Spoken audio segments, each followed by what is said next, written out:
Nós estamos aqui hoje em mais um Papo Fácil. Eu estou com o Celso Braga, ele é diretor executivo do Grupo Bridge. Celso, que conversa diferente, que aprendizado poder conversar com você nesse momento tão complicado que a gente está vivendo. Muito obrigado por aceitar bater esse papo. Tem muita coisa para a gente falar. Muito obrigado, Celso. Obrigado a você, Flávio. Você é um cara gente fina, a gente percebe que você é um cara sensível, diferente. Acho que isso que é o papo rola fácil por causa disso. Muito obrigado. Olha, na verdade, a gente tem tanta coisa para falar, mas a gente precisa dar uma contextualizada, contar para as pessoas o que é o Grupo Bridge. Eu confesso que quando nós começamos a conversar, eu conhecia muito superficialmente. Então faz uma apresentação, por favor, do Grupo Bridge para a gente poder depois falar de coisas tão importantes que estão acontecendo. Vamos, eu falo. O Grupo Bridge esse ano faz 25 anos. Então, nós estamos há 25 anos atendendo empresas, líderes, culturas organizacionais e a sociedade, né? Porque a gente tem três negócios dentro do Grupo Bridge. A Bridge Consultoria, que é quem atende negócios, né? O B2B. A gente tem o X5, que a gente tem dois projetos, que é o projeto de alta performance, que é o PAP, e o CEO em 100, que são projetos que atendem pessoa física. E a gente tem o Bridge 36,5 graus a temperatura do corpo humano, onde a gente ajuda a formar lideranças em ONGs. Nós doamos 10% das horas ativas do ano da Bridge para fazer trabalhos voluntários de formação de líderes, que é a nossa vocação. Nós já atendemos mais ou menos um pouco mais de 100 mil pessoas, e dessas 100 mil pessoas, pelo menos uns 50 mil líderes, desde CEOs, diretores, vice-presidentes, até o primeiro nível de liderança que está se formando, que está entrando, fazendo assessment. Então, a gente tem um trabalho muito focado nisso. Nós somos basicamente psicólogos, né? E com a vocação da psicologia do trabalho, a psicologia organizacional. A gente ajuda a cuidar das emoções, cuidar daquilo que a gente se chama de soft skills, né? Mas que produz, no final das contas, o resultado, porque o resultado é através de pessoas. Bom, você me contou, e eu não posso deixar de resgatar isso nesse momento da nossa conversa, que você começou querendo ser engenheiro. Como é que é essa história? Na verdade, meu pai era um cara bem machista, né? Eu tenho duas irmãs e ele falou assim, olha, para você, menino, eu vou te dar um curso técnico. Então, eu fiz um curso técnico em eletrônica, mas eu não tinha dinheiro para pagar a faculdade. Minha família não tinha dinheiro para pagar a faculdade, eu fui trabalhar. Então, eu fui ser ajudante de produção, mas já tinha um curso técnico. Aí virei operador de máquina. De operador de máquina, com 19 anos, eu me tornei líder. Então, comecei a tomar conta de gente muito cedo. E aí eu descobri que eu gostava de mexer com gente. E aí eu larguei a faculdade de engenharia no terceiro ano para começar a faculdade de psicologia. Fiquei absolutamente apaixonado por essa coisa do ser humano, das habilidades humanas, da capacidade criativa do homem, né? Que faz a diferença, que faz as coisas acontecerem. E dali para lá não parei mais de estudar e me aperfeiçoar e ler e escrever e buscar entender o ser humano através do seu papel profissional. Sabe que eu não tinha contado isso para você na nossa primeira conversa, mas um dos meus dois amigos de infância, daqueles que a gente traz de... Bom, nem contar quantos anos são, mas enfim, que a gente traz lá da infância, ele é engenheiro sanitarista e depois ele acabou derivando a carreira dele para a área de recursos humanos, ou seja, às vezes as pessoas têm alguns insights e se percebem talentosas, e você percebeu isso cedo, bom para você, mas esse meu amigo chegou a trabalhar uns 15 anos com engenharia ambiental, né? Mas você não formou a empresa que, pelo que eu entendi pelas áreas, atendem as organizações, atendem as pessoas físicas, um tipo de uma mentoria, e essa atividade com as ONGs, né? Que é muito, muito legal ajudar a criar líderes de qualidade, líderes com uma bagagem humana bastante importante, né? É isso aí. Talvez uma coisa importante no Grupo Bridge, que o Grupo Bridge nasceu comigo e com o Sérgio. Nós somos sócios há 25 anos, mas nós trabalhamos junto há 30. Então, nós somos uma sociedade que deu certo. Já até dei uma vez em entrevista como é que faz para dar uma sociedade dar certo. A gente está 30 anos junto e construindo coisas e se afinar. Mas eu acho que essa coisa de olhar para o ser humano e olhar para o papel profissional como uma coisa importante.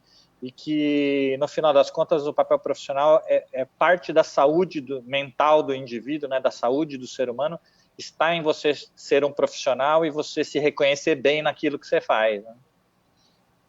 Não, com certeza. Agora, esse skill, né, todo esse conjunto de competências que o Grupo BRID traz, deve estar sendo muito demandado pelos seus clientes, que a gente ainda nem comentou sobre isso, mas enfim, nesse momento das pessoas de transformação das pessoas em casa, alguns com insegurança no trabalho, alguns até que perderam o trabalho, as pessoas tendo que se reaprender, se reinventar. Como é que está sendo essa experiência desse confinamento, dessa quarentena, desse afastamento social, o impacto disso nas empresas que vocês atendem e nos profissionais que vocês atendem?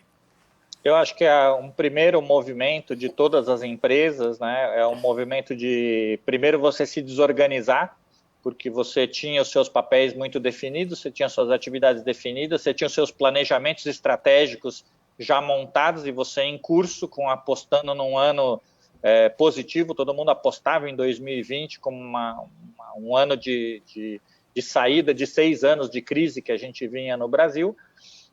Quando todo mundo se desorganiza, sente a necessidade de encontrar, primeiro, espaço para conversar, espaço para se entender, espaço para refletir sobre si mesmo, e, em segundo, também coisas muito práticas de como é que eu toco a vida, de como é que eu faço a vida acontecer.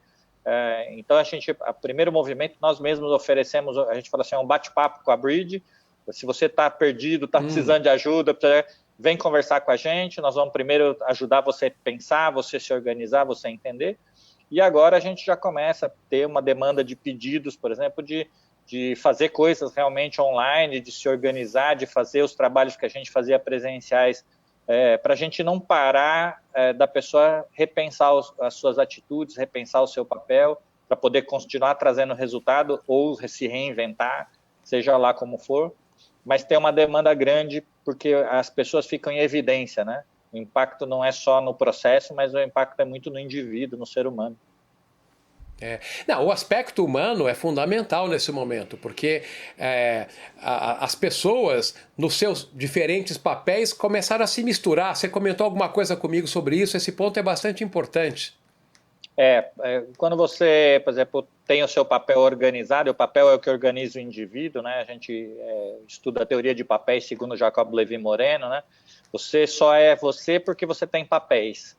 Quando o ser humano nasce, ele não tem papel nenhum, ele tem, então, o primeiro papel de filho, depois do papel de filho, né? Porque é o primeiro filho da mãe, depois ele passa a ser filho do pai, daí ele começa assim a enredar em papéis da família, depois ele vai para o papel de estudante, até que finalmente ele chega no papel profissional, que se torna muito evidente, muito importante, organizador de quem você é. Então, você é a sua profissão, né? Você é quem? Eu sou fulano, eu sou psicólogo. Você trabalha onde? Eu trabalho na BRID. O que você faz? Eu faço isso. Tudo se organiza em torno de quem você é, o que você faz, onde você trabalha. Quando você tira a sua organização, olha, o que eu fazia já não faço mais, a minha empresa já não pode fazer as mesmas coisas que fazia, eu crio uma desorganização. Daí eu vou voltar, então, para minha família, para poder tentar me organizar, né?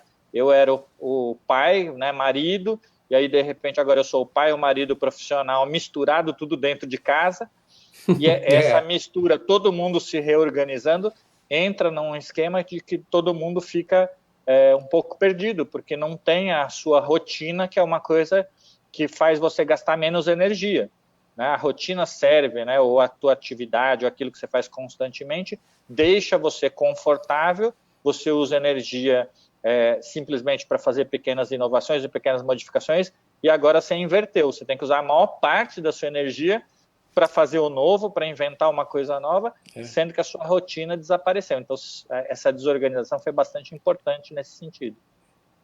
Agora, existem certos aspectos simbólicos que acho que são importantes e ajudam. Claro que a gente mistura tudo, é casa, é trabalho. Mas, por exemplo, para gravar com você, eu pus uma camisa social, você pôs um blazer, talvez você esteja desde o dia inteiro trabalhando assim. Acho que esse tipo de coisa são símbolos, são ações que ajudam a nossa cabeça a se organizar, porque a gente meio que define a rotina que sumiu, né? Tentando resgatar a rotina sumida. É exatamente isso. Você vai tentando criar a sua pauta do dia, criar o jeito que você quer aparecer, a roupa que você vai usar, a forma como você vai se apresentar. Eu levanto de manhã, tomo banho, eu gosto de perfume, eu passo perfume para vir fazer vídeo, que ninguém vai sentir o cheiro, né? Mas é uma coisa que me identifica. Eu sempre passei perfume, porque não vou passar só porque eu estou fazendo vídeo. Então, faz parte da minha rotina de organização e eu procuro manter ela em função de realmente de você falar assim, olha, eu tenho uma certa estabilidade para isso. Ah, mas tá bom, estamos gravando o vídeo, passa, sei lá, minha esposa batendo a panela aqui que está na cozinha, ou o meu filho fazendo alguma coisa diferente, ou ela está atendendo algum cliente dela e daí tá falando alto do outro lado, e você tem que combinar esses espaços que você tem, né? Quem tem um pouco mais de espaço tem um pouco de vantagem, quem tem menos espaço tem que falar assim, olha, agora é minha vez, então pegar um ticket da sequência, né? E aí tudo isso vai tendo que ser repensado. Agora, eu imagino, e eu peço a tua ajuda aqui para tentar entender esse assunto, que as organizações, as grandes, as médias, pequenas, acho que não faz diferença. Os aspectos de liderança ou de relacionamento com as equipes devem estar se transformando ou devem ter surgido dificuldades realmente inesperadas nesse caminho, né? Com a pandemia, enfim. Como é que está sendo? Como é que você vê isso? Como é que você está enxergando isso perante aí as empresas que você atende, os seus clientes? Se eu for colocar isso no impacto, nós vamos falar que o impacto foi da ordem de 70%. Então, é um impacto bastante significativo, que exige uma mudança muito grande em muitos aspectos. Talvez o principal aspecto de liderança é a liderança ter que aprender a fazer uma gestão efetiva de prioridades, de foco, de atividades, porque você estava acostumado a permitir que as coisas acontecessem num certo fluxo, num certo ritmo, e agora a percepção que a gente tem, que a gente está trabalhando mais, é um vídeo atrás do outro, uma sequência de coisas atrás da outra. Para todas elas você tem entregas para fazer, e se você colocar muitas entregas, você começa a fazer só atividade, você começa a não pensar mais no que você está fazendo. Então, para o líder, essas coisas de prioridade, foco, passou a ser fundamental. E um outro aspecto que algum líder poderia deixar de lado em algum momento, mas que agora é fundamental, que é olhar o ser humano que está do outro lado. Então, sei lá, quem foi para a cozinha hoje fui eu fui lá e agora fui fazer alguma coisa, queimei minha mão, voltei para cá com a cara de dor, e o cara, mas o que aconteceu com você? Ah, eu fui fritar o bife lá, queimei minha mão, faz parte de uma dinâmica que você nem sabia que eu ia para a cozinha, né?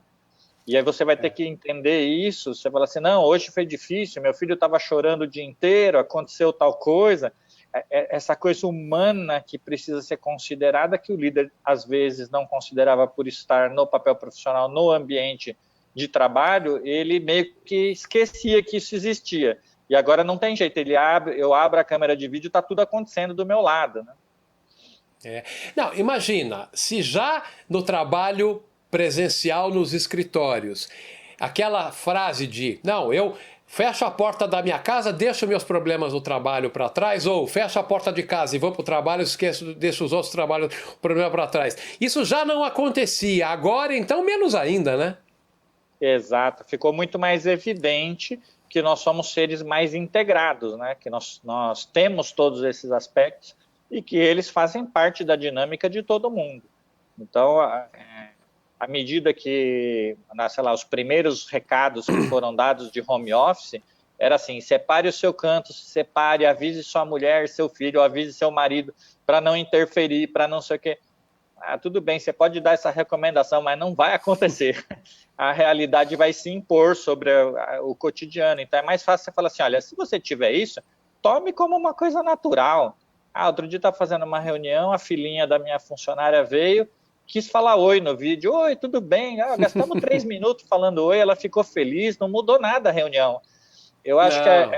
essa coisa que a sensibilidade tem que estar aguçada nesse sentido, e ainda tem algum líder que se irrita. Fala assim, você não falou para o seu filho que não podia entrar, e não sei o quê. Tem gente ainda que não conseguiu fazer essa transição. Eu acho que é um aprendizado para todos, né? Inclusive, existe um aspecto que eu não posso deixar de falar, até porque é a minha área de conhecimento, a minha área profissional, que é ligado à parte de tecnologia, né? E só abrindo um parênteses, é delicioso poder estar fazendo um vídeo com você, saindo fora da minha zona de conforto, que eu não sou psicólogo, eu não sou nada disso, e é delicioso poder fazer isso, mas assim, fechado o parênteses. A tecnologia foi muito importante para ajudar as empresas e as pessoas nesse momento, aprender a trabalhar de forma remota, interação à distância, enfim, a parte de segurança de informação. Só que a minha pergunta para você é o seguinte, você acha que toda essa experiência vai se refletir num aprendizado perene quando nós voltarmos para uma situação que chamávamos de normal? Como é que você acha que vai ser a incorporação desse aprendizado todo na rotina quando isso tudo acabar? Ela vai ser incorporada sim. Eu falo que o Brasil tinha, sei lá, 10% das organizações que faziam trabalho remoto. Nós vamos sair de 10 para uns 40% do trabalho ser remoto, nós vamos ter um aumento substancial de trabalho remoto, até porque experimentamos, até porque desmistificamos um monte de coisa. Funcionou, deu certo, deu até melhor do que muita gente esperava, eu acho. Exato, faz sentido, né? Mas eu brinco, eu falo assim, nós vamos viver talvez na volta, né? A hora que a pandemia ou a abertura começar a ser um pouquinho maior, talvez a gente viva um período de ressaca. Fala assim, não, deixa esses online para lá um pouco, para a gente dar para a gente dar uma respirada, mas nós vamos incorporar essa dinâmica de fazer trabalhos de conversas e reuniões, porque elas funcionam, porque o mundo é assim, já era assim, já estava preconizado de ser assim. A gente não mudou a perspectiva que tinha de futuro, a gente só acelerou. E aí, junto com a aceleração, vem o aprendizado, vem o desaprender algumas coisas também, né? Não, só faço se for ver você olho no olho. Não, dá para fazer sem ver você olho no olho. Claro, tem algumas coisas que vão precisar de ser olho no olho, de estar junto, mas talvez a gente consiga equilibrar melhor isso, né? A gente está aprendendo a fazer esse equilíbrio. Olha, o nosso tempo voou como eu imaginava, já estouramos qualquer expectativa, mas tem um assunto que nós falamos antes que eu não posso deixar de te provocar em relação a isso. Nós sabemos que existem certas categorias de empresa que estão sofrendo, algumas um pouco mais, algumas um pouco menos, mas tem empresas, inclusive grandes, que estão com a sua base de colaboradores em casa, trabalhando remoto, mas perderam a receita. Sei lá, a área de entretenimento, por exemplo. Esse é um exemplo. Você me falava até, você pode até ter clientes nesse segmento. Agora, como que é o clima e como é a manutenção do dia a dia dessas empresas nesse momento, porque o retorno vai ser lento. Você pega empresa de entretenimento, teatro, cinema, parque, esse pessoal vai demorar muito para voltar, né? Vai. Eu acho que é um momento que empresas que estavam organizadas ou que pelo menos estavam com a sua cultura e os seus líderes mais sólidos, elas conseguem pensar nos aspectos da reinvenção, né? De como é que ela se reinventa, de como é que ela tem serviços novos, produtos novos, migra de canais, migra de situações, insere produtos naquilo que era só serviço, insere serviço naquilo que era só produto. No final das contas, as experiências ou a presença continuam sendo uma necessidade, e é o momento de se reinventar. Agora, quando você fala que você passa 2, 3 meses com faturamento zero, com fluxo de caixa zero, que eu acho que é uma grande preocupação na sociedade nossa, eu acho que a gente vai ter algumas empresas que vão resistir, as maiores ou as mais organizadas, mas a gente vai ter muita empresa que não vai conseguir resistir nesse caminho, né?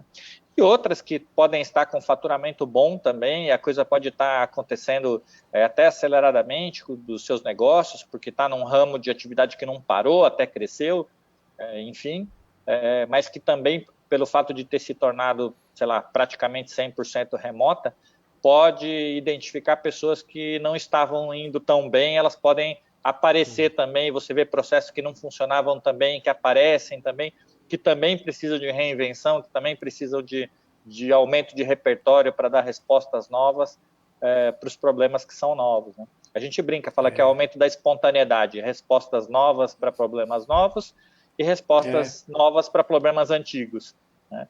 Aumentar o nosso repertório. Não, você comentava que, nesse momento, aqueles gestores que exercem um tipo de liderança centralizadora ou aqueles que são mais participativos, essas características se intensificam nesse momento, né? E aí você pode ver com uma maneira mais clara qual é o estilo de cada um, né? Isso, em toda crise, né, todo momento de crise, não precisa ser a pandemia, mesmo que fosse uma crise pessoal, você vê quem é bom aparecendo com mais evidência e também quem não é tão bom aparecendo também com mais evidência. Eu acho que a dificuldade toda é quando você tem, sei lá, na liderança, pessoas aparecendo que não são tão boas no momento em que você precisa tanto, essa situação ela é bastante crítica do ponto de vista cultural de uma organização quando ela precisa se reinventar. Então, rapidamente precisa ter uma intervenção, precisa ter uma preparação, um ajuste para que as coisas continuem, né, ou funcionem bem. E quem está indo bem precisa assumir responsabilidades diferentes, né? Mudar um pouco o que estava fazendo e ajudar a reinventar o espaço que está vivendo. Não, fantástico. Olha, Celso, está absolutamente claro para mim que esse foi um primeiro vídeo, uma primeira conversa nossa.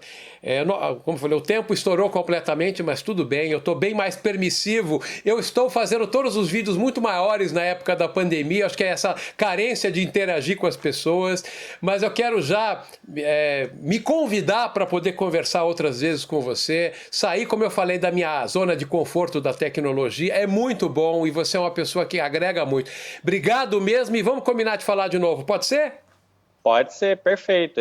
Assim, quem quiser materiais, por exemplo, vídeos da gente, materiais, dicas de home office, materiais sobre alta performance, é só entrar no site da gente que está tudo disponível lá. Vou colocar o link do site de vocês aqui na edição para as pessoas poderem visitar e ter acesso a tudo isso, tá bom? Ótimo, muito obrigado. Foi um papo fácil mesmo. Esse foi mais um Papo Fácil com o Celso Braga, diretor executivo e fundador do Grupo Bridge. Celso, muito obrigado. Fique bem, fique seguro em casa e até a próxima. Você também. Um grande abraço. Valeu, Flávio.